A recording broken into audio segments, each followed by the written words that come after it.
afternoon, ladies and gentlemen. Welcome to another exciting Propagandacast with me, your host, Imperial Dane. Featuring today a 2 versus 2 on... oh, bloody hell, Wolfheze. Yes, indeed, Wolfheze. I was just briefly forgetting the name of the map. That is quite sad. We shall be watching here HugoStiglitz and Ancillas or something, Silas, fighting for the Allies, fighting for the Commonwealth and the Americans respectively, leading out for the British 1st Armoured Division against the Hun, HRD in 1983, and Jinsual fighting for the Wehrmacht, rolling out for the 21st Panzer Division, a veteran division reformed after having taken quite a few losses in North Africa and not quite being evacuated. In fact, it was then reformed from the guys who had either been on leave or been wounded during the fighting and then airlifted out of Tunisia, or for that matter, North Africa. And we are seeing a bit of aggressive movement here towards the centre, a bit of lighter here on the flanks, Allies heading up the centre. Note here, by the way, the Americans is starting out with the barracks. There's no weapon support centre. Let's start out with some heavy machine gun silliness on there. And of course, also note, I know this is Monday Novice Fight. This will be higher bracket of novices. If it even gets novice-y, I'm a bit lacking in the whole actual novice games at the moment. That's a bit the problem moving over to the Steam version. There's currently not so many playing it. Anyways, Pioneer Squad here running into a lot of problem. HRD's troops are pushed away here by a nice push up by HugoStiglitz. We are seeing a Shrimp Magnet out here for Jinsual, hunting down the recce section from Ancillas. Not entirely sure how you pronounce that. Wolfheze though getting into the railway building. The train has arrived. The pain train. Anyways, Rifleman flanking up here, of course, right to the next side of the building, in which case the Wolfheze is rather can go, "Ah, this is not fair." Which it probably is. Anyways, bike out for HRD. Attempt here at setting up what could have been an emplacement or something else by Ancillas. Recce section. Schwimmwagen fires away again. The Schwimmwagen quite a nice vehicle, just the bike, though the bike is a lot less durable and a little less maneuverable. Wolfheze here, they're opening up on the Rifleman getting caught out in the open. The Wolfheze continue to fire away, and the bike adds into the fire. Full push up by infantry up here by Ancillas and HugoStiglitz being stopped here by the MG42. Recce section gets off a sniper shot on Jinsual's MG42 crew. No false gunners for him as of yet. We are seeing a Pioneer Squad more running up from HRD. The Recce section flanking the MG42 with the Spearmagnet. The support gunner firing away, threatening to kill the poor Tommies. It looks like Elliot went down. He did not listen to the sergeant ordering the retreat, or at least ordering the cover. Another infantry section moving up here. Wolfheze getting caught out in the cover. Another flank here, but this time getting absolutely pinned to the ground while the MG42 and the Schwimmwagen certainly not helping. 2 kills already. So far, the Wehrmacht is getting some ground, having some traction. Though that is not to say the British are, or for that matter, the Americans are doing rubbish so far. We are sort of seeing a 50-50% map split, but so far, the Allied Axis, have actually gained most of the map and have a more solid gain of it, although they do hold more of the victory points. Lieutenant Jones, interestingly enough, very absent from the front line, not helping the gentleman there. I'll be afraid, Lieutenant Jones, is there something you would like to confess to the Commonwealth? Meanwhile, pushing up here in the centre again without support. I do feel that's a bit of a miss there by Ancilla to really gain an early advantage against those dreadful Huns. The Vert Gris, as they were known by the French in reference to the field grey uniforms. Schwimmwagen here pulling away. We're seeing a full retreat, in fact, from the Axis in the centre. Will the Allies be able to take advantage of this? Will they be able to push forward in the name of King George and good old Winston? And meanwhile, Wolfheze Squad here again fighting against the Rifleman Squad in particular in heavy cover. Wolfheze Grenadiers are not really the sort of, heroic Rambo types of the Wehrmacht. They're rather, hey, we need some help types. They rather work better in numbers, though not to say block them, but usually have them supporting each other. Rather than here, oh, bike in trouble, quick go down. HugoStiglitz might be able to get it. The bike barely makes it out of there. Pioneers push up the Schwimmwagen, continuing to fire down the road, killing Yankees indiscriminately, although it might itself turn into a bit of a shot-up bathtub. If it's not careful, there go Pioneer Squad. Gave their lives in the name of Germany. And we are seeing a mortar emplacement going up to secure the centre. Wolfheze is fighting here. Nice pitch position. We finally see the lieutenants up, but at the same time a plucky squad of pioneers right on the right hand side, stealing away everything. The Tommies have worked hard to first squad got wiped out a bit too slow there by HRD to retreat his first grenadier, while others are pushing up. And we do see some of the riflemen absolutely getting gutted. I also do believe the 21st Panzer Division in Normandy was actually reinforced with several static unit divisions, and is not really very good troops, which is a bit ironic, but sometimes that did happen in the measure of expedience, in particular since, again, the 21st Panzer Division, despite being an elite unit, was rather set to reform in France, and that rather meant it didn't get the best of resources. But we do see the Germans pushing forwards again. The mortar emplacement so far not doing so much. We are seeing a field support coming in. I would also recommend some upgrades for the infantry section as soon as possible. Rifle grenades might do well, or Bren guns. Either way, he needs something a bit extra to hold back the Hun. And let's go look at HugoStiglitz, who's a bit low in infantry. In fact, he's rather low in everything. He's suffered 2 heavy casualties. He's immediately gone on for a weapon support center, but so far he's actually got nothing. It looks like he's going for the sniper to shoot the Jerrys through their filthy little Jerry eyes. And meanwhile, wreckage section coming out to intensify. The Germans keep on pushing with lots of infantry now. That is good. Really good to see a good deal of infantry, although we only see 1 squad of full gunners for Jinsual, which is less good for them. I suggest another one.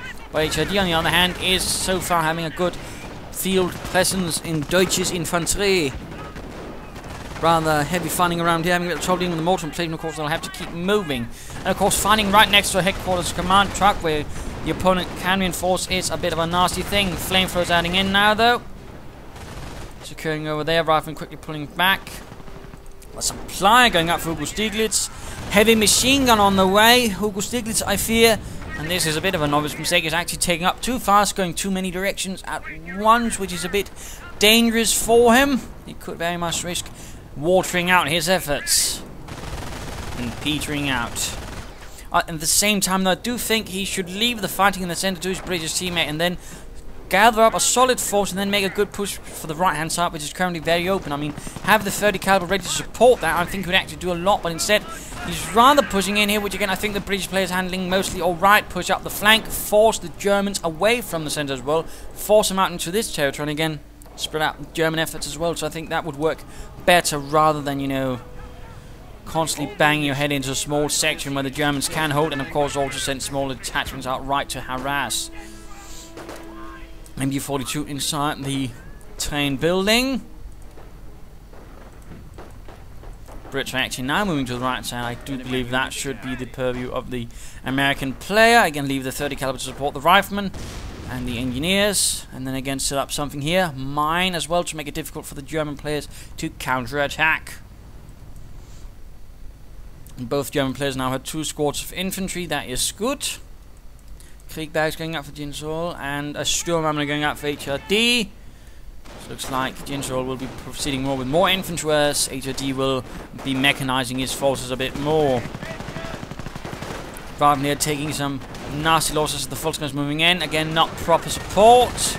Instead of getting quickly overwhelmed by Deutsches Infanterie holding out in the ditches. At the same time, Jinsual making a push for the American base with 30 caliber. Not well set up. In fact, I have no idea why I decided to set it up like that. I mean, it's not really like the Germans were attacking a lot along that angle, so it was really a pointless maneuver. And again, HugoStiglitz would definitely fall in currently under the whole mundane novice maneuver. Mortar rounds going down, threatening German infantry, but at the same time not so much. And do looks like some poor Flammenwerfer Pionieren went down. Trias end up healing everyone, including the guys in the mortar emplacement, though they don't really need healing, they need repairs before the mortar emplacement collapses on their poor heads. Oh, never mind, then they actually got killed. Looks like I was wrong. Schwimmwagen with 5 kills, they need to get out their sniper, continuing to rain down highly accurate death, and there go the mortar emplacement gets cleared out. Oh, almost, in fact, it's still there, in a sense. And there we go, first armoured car on the way, and we're seeing a 17-pounder gun going up for Ancillas. Motor pull up for HugoStiglitz was again not really achieving much. Again, he's got barely any units, and again he's just constantly building out again. He's currently spent probably more resources on buildings than on infantry or any combat units. Which is rather, again, leaving but few combat units. He has with a lot more on their shoulders, which again means he'll be spending a lot more just reinforcing those replacing them. HugoStiglitz definitely needs to learn how to focus and do things a bit more properly. Sniper continues to fire away, ending the lives of Americans and Tommies alike. And a sticky bomb goes over there in the armor car. That is at least something well done there by HugoStiglitz. But his riflemen need to get out of their 17-pounder gun firing away. Awkwardly positioned. Again, it's not really here the Germans are attacking those from. It's around here, you know. Place things correctly. Have them pointing in the direction the enemy's coming from. Not the direction you wish they'd be coming from. As sadly, the enemy is not known for acquiescing you to your wishes regarding attack direction. Veteran 2 for the lieutenant. Armored car here getting blasted a bit. Sappers need to move up. They could use the shrimp marking for cover and bombard. And looks like, though, they are a bit exhausted of a heroic charge. The darker side of being heroic, you also get a bit exhausted, a bit winded. Oh dear, I've been so heroic, I'd best sit down and have some tea now. That's the British heroism. Lots of tea after running.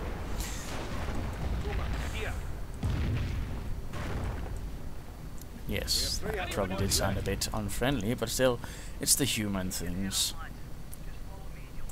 30 caliber being recruited by HugoStiglitz, and we are seeing a T-70 armored car out for Mr. Stiglitz. Mr. Stiglitz?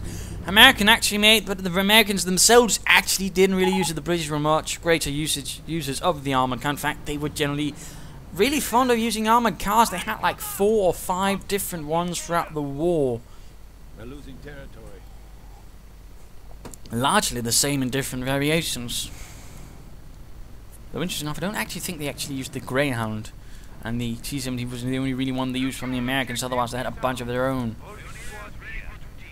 So a bit of fun there.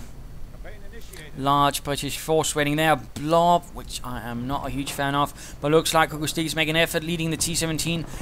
So finally doing what he probably should be doing, which again leading a push on the right-hand side. 30 caliber. Where is the 30 caliber? War Beast is. Instead, his 30 caliber here getting sniped because again it's pointing in the bleeding wrong direction, mate. And of course, looking at HRD, who's gone terror. He's got firestorms, he's got inspired assault, and Ancilla is getting a 25-pounder gun. And we're also seeing a Sturmgeschütz out. He's, on the other hand, rather lacking in infantry. You might want to rectify that a bit. Observation post going up here for HugoStiglitz. That's also low fuel points. I've absolutely no idea why he's doing it. That's not there or there. I mean, it's an awfully exposed fuel point he's choosing. And in that sense, that's actually a pretty poor choice by Hugo. You know, just saying, but I do believe there are better placements. High munitions, though, going to fall into it. And of course, I suppose the theory is he might want to protect this, of course, make it harder, but at the same time, it's not going to do so for long. Moving up there, finally, though, again, HugoStiglitz hitting the flank, but he's not doing so with a lot of force. I mean, that's been the problem as well. He's got a very small and weak force. He can't really add in a lot of it. He can't really, you know, launch a huge attack, which could have, you know, thrown off the axis. Firestorm me! Oh my God! Bloody hell! That is... Oh, I missed that, I'm afraid. But, I mean, we did see all those little markers going up. But really, that was an absolutely devastating firestorm. We just saw Ancilla's losing most of his infantry. They just became... I mean, toast. If not toast, then fish fingers. That was absolutely devastating. And there we go, the T-17 out of control. My God, again, a lesson of why never to blow up, in particular right next to a base. A good firestorm, I mean, just devastated. I mean, Ancilla's had a good force, and now he has nothing. He's got a few men who are a bit scorched. And another observation post. Again, I don't entirely think HugoStiglitz is thinking this through, because again, he's choosing the ones to place observation posts on that are the closest to the enemy rather than choosing the one that are safest to do so. It is a mildly bizarre thing he's got going there. to put it mildly.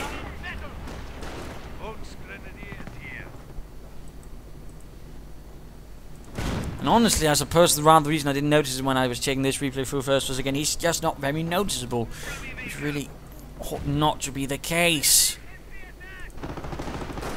Armor car doing here, the Germans could be a bit more aggressive up here in the flank, but something is happening now, and there we go, the observation post going down. Rubbish.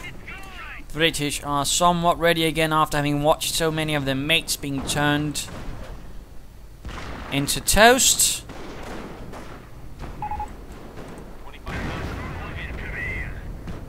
It looks like the sniper went down the retreat,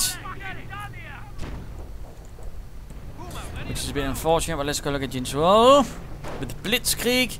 He's Stu 42, and he does actually have some more infantry, including he also has a grenadier squad with a Panzerschreck. And of course, now after that firestorm, the Allies are a lot more, well, defensive, and not really can't do much. And again, that's also partly how, you know, the problem with HugoStiglitz, who's now pretty much within 15 minutes built every single building available to him, plus so many observation posts. Again, I mean, it's not just that he's building observation posts in exposed places, it's just that he's building so many, and is thus also, you know, not having a lot of that manpower for his own troops. Again, he needs a larger combat force, but again, the one he has is largely ineffective.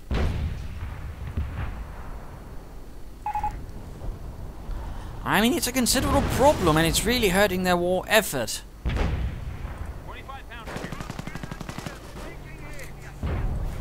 Looks like Jinsual's making an effort to push up. Though he is quite rather worried about that anti-tank gun, which is currently the only real anti-tank weapon the Allies have, which is not really good either.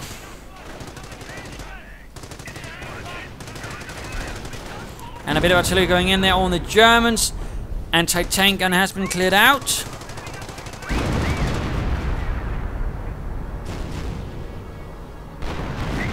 Artillery firing away. 242 clears out several riflemen.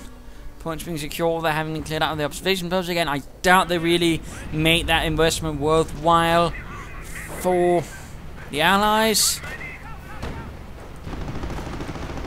Swiftly running in the armored car, blasting a few riflemen, ending their lives with auto-cannon death. Although, of course, in this case, HRD get a bit too cocky again. He does not stay out of sticky bomb range, instead opting to have it immobilized. That was a bit poorly done by him, to be honest.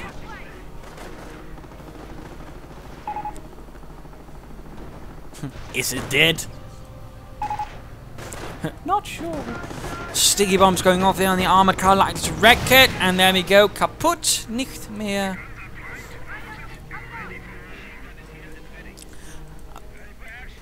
And another grenadier squad out for Jinsual, who might want to also make a slight move up here, but they are making good progress on the right hand side, taking away victory points. More artillery firing away. Looks like one Nebelwerfer has already found himself counter-batteried. Or counter-artilleried, whatever.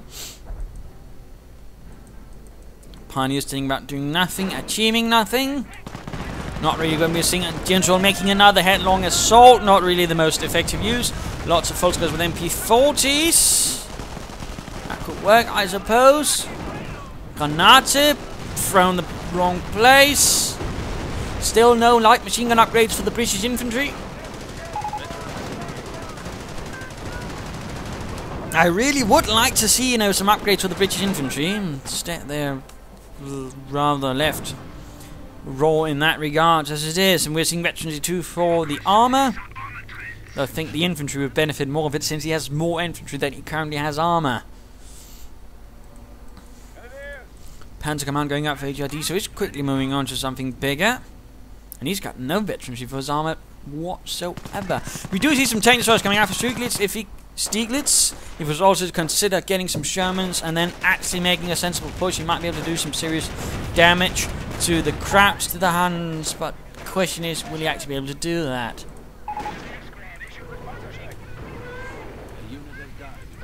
It looks like a unit was overwhelmed and murdered.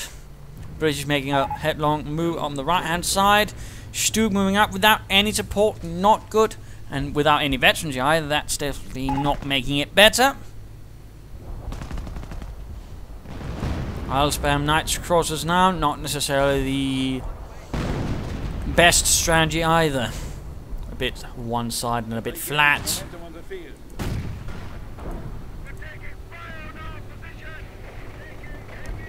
Oh, come on, Hugo.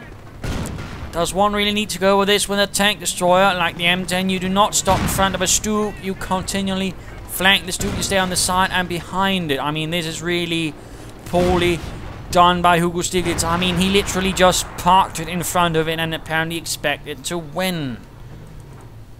I mean, there's a man who clearly fails to understand what sort of tank, armor and armor destroyers he's playing with. That's not really good.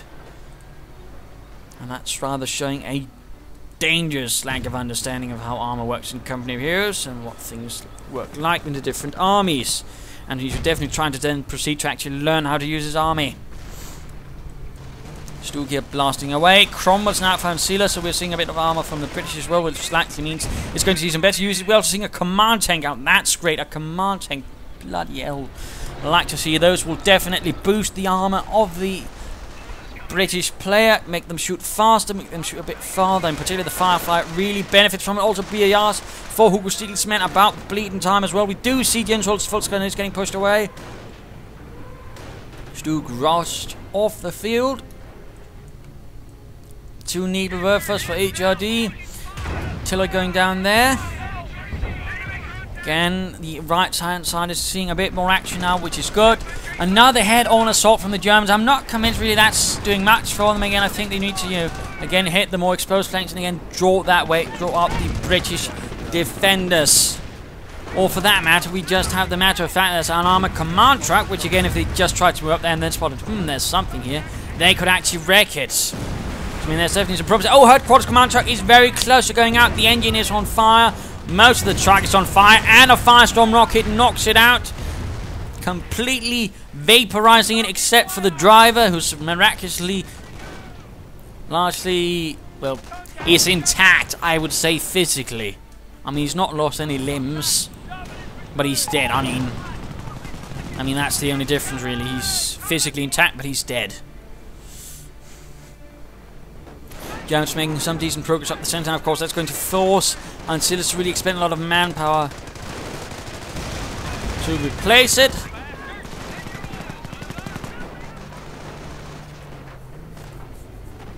And again, look, the Germans now again playing a bit passive as well. I mean, we're seeing a bit too passive play from both sides, which is definitely not what the Allies should be doing, in particular not the American. But even then, it's the two Wehrmacht players. Again, they're playing a bit too, passively, and it's just some blobbed up assaults up here, and then it fails and they get pushed back. I mean, the right hand side is largely, ignored, and there we go. In fact, see some of them actually doing a bit of work here, knocking out some German equipment. In fact, Stug went down. And again, would HugoStiglitz actually get his bleeding act together and then really conduct a proper assault up here? He could really do a lot. He could probably knock out both German players, since again, I mean, they have a decent force composition, but their grasp of the map is a little less sterling. We are in fact seeing it rolling up here. We're seeing a lot of artillery going in. The Stug largely ignores that, knocking out the howitzer. So that is denying them a bit of artillery. Firefly out, though, under command from the Firefly. Doing a bit of damage there. This is Stug. Which I suppose is a bit unfortunate. No, don't get cocky now.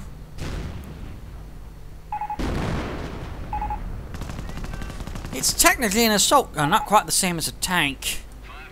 And technically assault guns were also afraid of artillery. What most people forget is that most tanks and assault guns had rather weak top armor, which rather make them excellent targets for artillery. True story. One of the few exceptions generally was the King tank, and that's because it was so heavily armoured overall.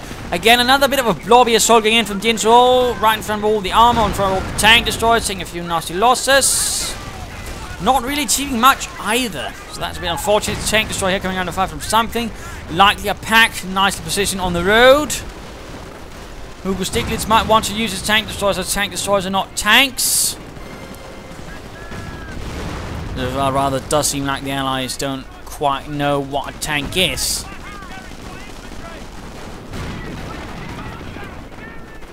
Firefly should also be treated, and there Cromwell's on the way for Ancilla. That is good. He needs some to help deal with infantry.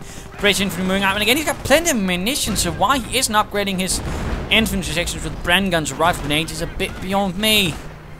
Let's go look at HugoStiglitz, whose force is still very minimal, very rubbish. And no supplied upgrades either. Another observation. He just keeps on doing it. Why, my God, does he insist on placing those observation posts so close to the damn enemy? There's one up there, right here, free, safe from the enemy largely, but he insists on doing it right there.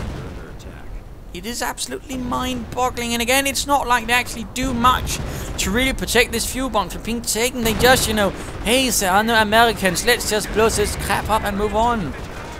I mean, it's really amazing why he insists on doing that.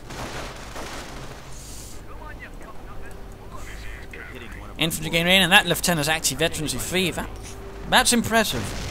I'll have to give that. Knights Cross here, veterancy free, fighting against the British, the Tommies. No, in this case, actually, the armies, the Yankee gangsters. Being slightly pushed away here, the 21st Panzer Division is. Pushing up here in the center with the Stu 42. Some grenadiers for the Panzer Rex. Firefly doing quite nicely.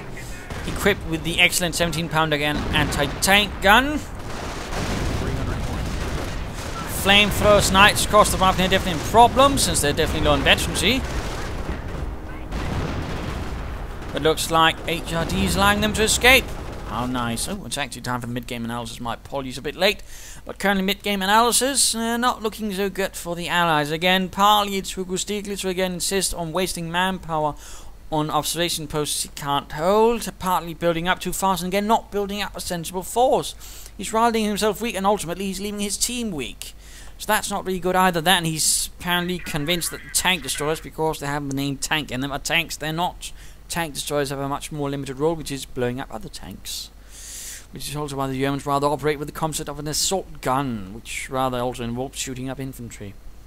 Slight fun fact. Ancilla is doing better, although again that firestorm rather crippled him, but he needs some bleeding upgrades for his infantry. I know he could be using all that ammunition for officer artillery, but I think he would get more mileage out of things overall if he upgraded with a few Bren guns, a few rifle grenades. He could more slowly and solidly push forwards against the German foe. And of course, rifle grenades are available in countries too, but not so much as an upgrade. It's still more, different grenade, where they are slightly trickier to use. But if you know how to use them, they can still do quite nicely. In particular, when it comes to killing snipers. Oh yes. The Axis again doing alright. They're doing better, but again, the problem is the tactics rather come down to the whole. Let's attack up along a narrow path, right at them. Yeah, that is a brilliant idea. Let's ignore all the good German tactics they have throughout the war, like infiltrating, spreading out, and actual maneuver. Shut up, Fritz. You're ruining everything, every time. But yeah, I think they could benefit a bit more from trying to flanking. Again, hitting the flanks. And again, when HugoStiglitz sometimes gets right, again, he does do some damage. The Germans, on the other hand, have a lot more limited, because again, they rush straight into the line of fire, and thus they end up taking a lot more damage instead of trying to flank out, catch the Allies by surprise. Or again, for that matter, not even harassing a bit up here, and oh hey, there's a truck, let's blow it up and deny the British armour. I mean, there's a lot of opportunities wasted simply by the Germans, because again, very much just head-on banging your head into a wall. And a slightly unfortunate unit composition for HRD, which is actually costing them a bit of a lot. So there are definitely some things that can be worked on there by the Axis as well, largely again tactically, and slightly unit compositionally, and also attack-wisely. But the Allies need to push back, and again, I do really think they need to push some harder attacks in the flank, force the Germans away from the front onto the defensive more properly, and again, do some serious damage, and HugoStiglitz just needs to start playing properly. Let's return to the fight. Trier sent it down. Cromwell command tank should not be that close to the front line, in fact, taking a direct hit from the pack, which is less good news. for the brave tank commanders. And meanwhile, we do see that HRD is quick to take back the right-hand side. That is good. And Howard says, of course, infantry reduction for HugoStiglitz. Maybe that will aid them a bit. Of course, that also means both players will be rather high on artillery. Tanks, so again, rushing in. It's not really that effective going on there. And, I mean, they're a bit easy targets as well. Artillery firing in. Infantry support is non-existent. Stu takes a nice hit. Tanks throw down to another hit from something else nearby by the looks of it. HOD complaining that Jinsual is risking too much, which is definitely possible. Again, if Jinsual were to be slightly attacking from different angles, from a slightly broader angle, so again, you know, he doesn't risk a lot of units getting knocked out with one artillery hit, he might benefit a bit more. I mean, I'm not saying he should be tagging from, you know, a lot of different angles, but even a broader front might do better. And there goes 242 down, but we do see a Tiger rolling up. Of course, at the cost of a Stu 42. Santa being overextended. Now, of course, a little infantry left to hold it, while the Allies are making a semi-triumphant return, although they are holding most of the victory points. And are gaining the third one as well. Although we do see HugoStiglitz mounting for a counter-attack. Will he be successful? Hopefully. Otherwise, that would be very bad news for his further commandership. And we are seeing that Ancilla is rather gathering up on a lot of armor, getting several Cromwells. He might want to add in a second Firefly with the appearance of the Tiger tank. And of course, you know, keep using that Firefly nicely. Again, it really benefits British armor against the Hun. Engineers moving in here. I really don't see why he decided to send in a lone engineer squad against a Knight's Cross Soldier squad veterans if free. I suppose he must have hated those engineers for some oblique reason.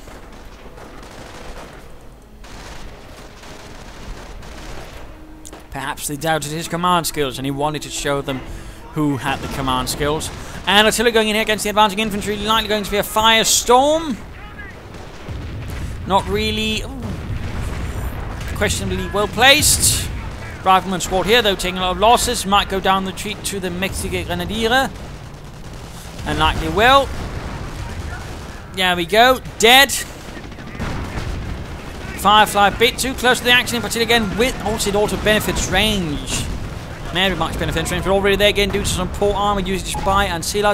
It has already been more or less rendered combat inoperative.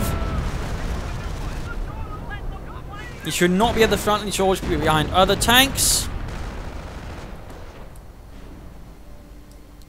Still making some gains, but again, we'll be able to see the Knight's Cross holders moving in. They're going to teach this Yankee gangsters a lesson.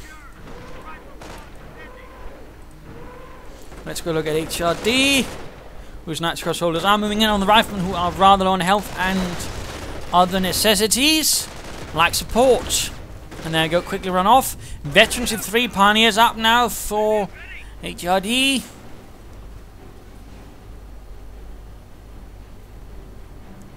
Who is also currently bombarding the combined Allied base with an awful lot of rockets. So, what was that? I fell down. No, a book.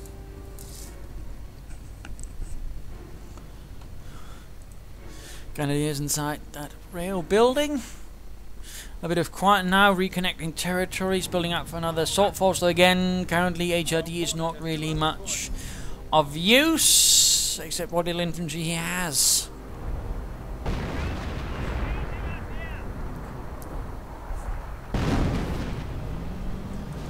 Grenadiers and Tiger moving out, Pioneers on the left flank, and there we go, actually spotting the armor command truck and promptly ignoring it, also ignoring the tank destroyer which could have been salvaged from munitions. And again, Jinsual making another head-on assault again. That's definitely also a bit novice, I might argue. Again, the sort of onwards. But wir Nazi Waffen SS was the Russians. Shut up. Now Grenadiers quickly pushed away again. Still no attempt at knocking out this, which again would be a devastating blow to the Allies. So again, a definite missed opportunity right there by Jinsual, or for that matter HRD. Now the Volks guns rushing ahead, veterans with 3 as well, giving them a bit more health.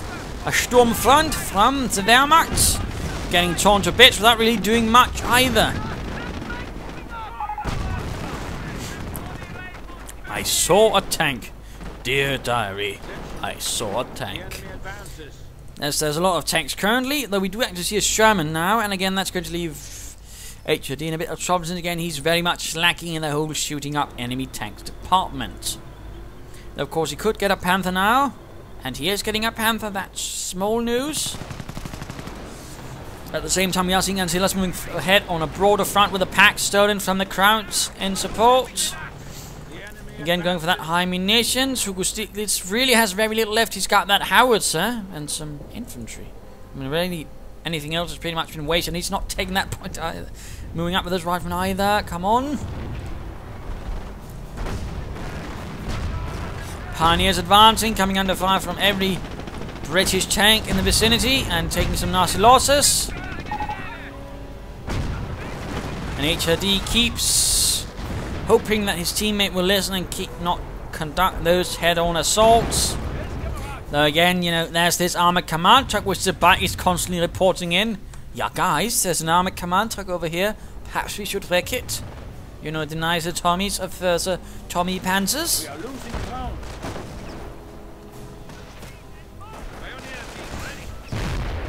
And a bit of artillery getting called in the railroad building.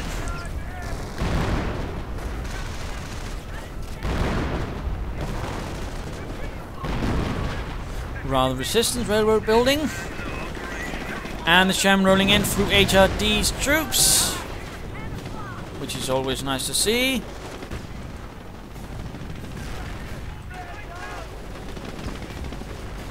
Though the riflemen might want to consider retreating before they get shredded and burned and other nasty things by all those Knights Cross and the Pioneers for that matter. Sadly, that did not seem to happen. Instead, we do see a BAR stolen away by the Knights Cross, the Ritterkreuzträger. Other rifleman squad moving in, but again, HugoStiglitz might just be wasting it. His unit preservation is definitely ranging somewhere around the adjective abysmal. And finally, we do see Jinsual making an effort to actually knock out the armored command truck about bleeding time. And we do see the Panther also finally arriving. The Sherman desperately trying to get out of the range of the Mexican Panzer V. Likely provided by the 2nd Panzer Division, which actually had to detach its armor or Panther battalion towards the British sector, since the 21st Panzer Division did not have any Panthers. It in fact only had Panzer IVs and Stugs. Actually, didn't even have Stugs, that was probably not being provided by another. What they did have were the Geschützwagens, which were their Stugs, actually. Fun fact. Ooh, Grenadier down to the artillery. Panther barely making it out of there. And the British might be able to knock it out. They might also not. Jinsual with a very tear-laden, I'm sorry. Took me like. Anyways, Tiger advancing, coming under immediate fire from all those British tanks, and the anti-tank guns inspired a Blitzkrieg actually. Blitzkrieg increasing the rate of fire of his Tiger tank on his Grenadiers, including their Panzerschrecks, allowing them to sprint. More infantry moving up, we could see. Yes, Tiger gets the Firefly, able to simply fire down a large volume, and again, I have no idea why Ancilla would not keep behind the rest of his units. It is not a tank that should be at the front line. In fact, the British themselves did as much as possible to make it harder for the Hun to guess which one was the Firefly and which one wasn't. So a rule of thumb, don't keep your Firefly at the front of all the other tanks, keep it behind them. That was definitely poorly done there by Ancilla. Artillery going in, looks like some Overwatch artillery. Don't move your own men into that! Oh god. And Königssieg almost ready. Clearly I was a bit more wrong about this match now that I'm looking through more in the details, so well.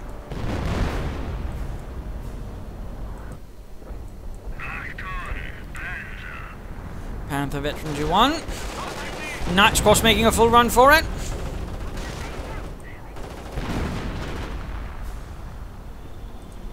The priest rolling forwards, ready to deliver his sermon from a bit of a less farther away range.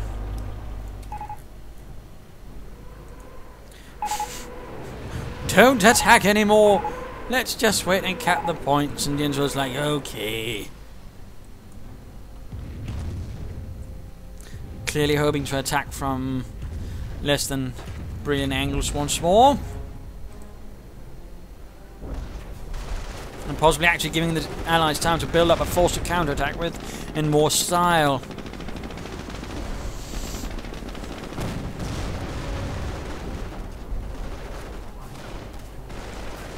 Sherman continues though to roll in unsupported largely. I mean, again, HugoStiglitz, I think, really should consider just playing some 1 versus 1s, because his main problem is he doesn't know how to operate a force. And I think the problem is, I mean, the more you keep playing 2 versus 2s, the more you can also get players who can sort of make up for that. I do think he might then just want to consider playing some 1 versus 1s, learning how to stand on his own, and that way, you know, being a bit more effective in a 2 versus 2 as well, because currently he's definitely not doing so. Rifleman section getting blasted. We do see the British advancing up in force. Quickly getting out of the artillery, not even secure that BAR, which could then be secured by the Germans. More artillery, more artillery.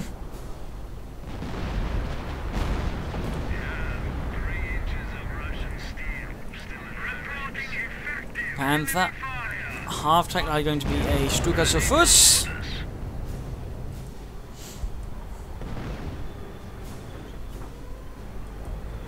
Sherman rolling back. 2 Howards up. HugoStiglitz definitely putting him more and more into a support role as he realizes he doesn't know how to do much else. Which is a bit unfortunate, as that again leaves more of the pressure on the British player, who proceeds to heroically blow up and then charge ahead. We also finally see some veterans who feature these tanks.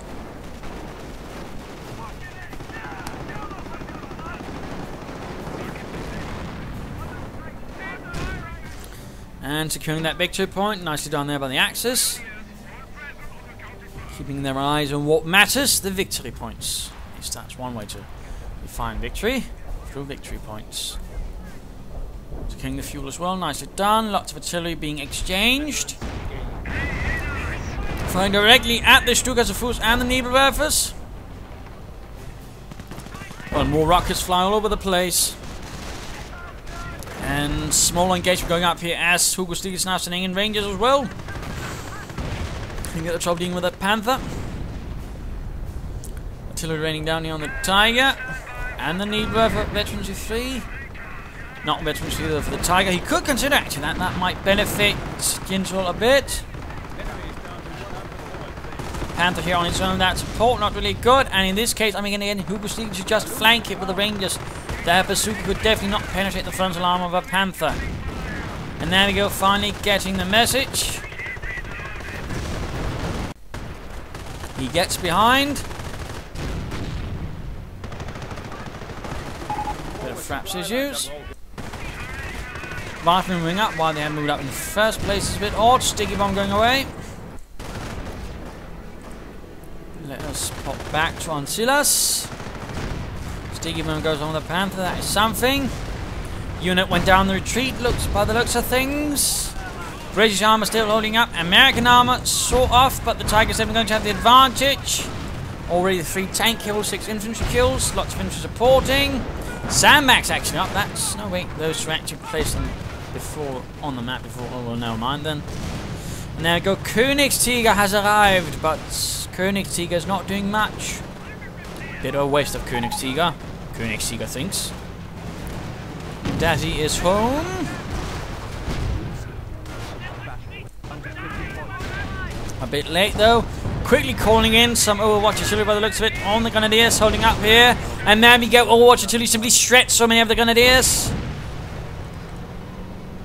Nasty stuff indeed with air burst shells. And they're used for both sides, in fact. Much to the chagrin of American tank destroyer crews, because they rather found themselves in open top tank destroyers, and of course if they got hit by an airburst shell they were pretty much buggered. It looks like GG from Ancilla, in which case might as well just beat this up. Tiger and King Tiger advancing. We do see a quick bit of smoke up, but I do believe that is too late. Otherwise, nice effort, I suppose. And there we go. GG. Game over. Bit of an obviously fight again. The main problem was a bit HugoStiglitz conduct. Again, not strong unit composition. Spending too many resources on buildings, observation posts. Basically, they're not getting enough forces initially and then failing again to take full usage of it. Not proper flanking from it, not really proper attacks at all. Poor unit preservation. I mean, the list rather goes on, but again, I mean, the thing is, when he didn't finally make some moves down here, fight, he actually did a lot of damage. I mean, that's rather the tragic part. He had some good ideas for the larger part. He had more bad ideas than good ones. Ancilla, on the other hand, did better, but his problems largely came down to blobbing up and apparently deciding that the Firefly should be at the front of his armoured forces rather than the rear. That was a really bad idea. German players in the end did a lot less mistakes, although again there were some problems. Again, Jinsual constantly kept on attacking from the front, and HRD's unit composition rather was a bit counterproductive at times, and again he rather didn't protect his flanks enough, which again, if HugoStiglitz had known what he'd been doing, he could actually have done a lot of damage to HRD. So there you go. Hope you enjoyed this Monday Night Fight. I hope you learned something from it. If you did, why not subscribe, tell your friends. If you didn't, well, why not send a replay of your own? This is Imperial Dane saying cheers.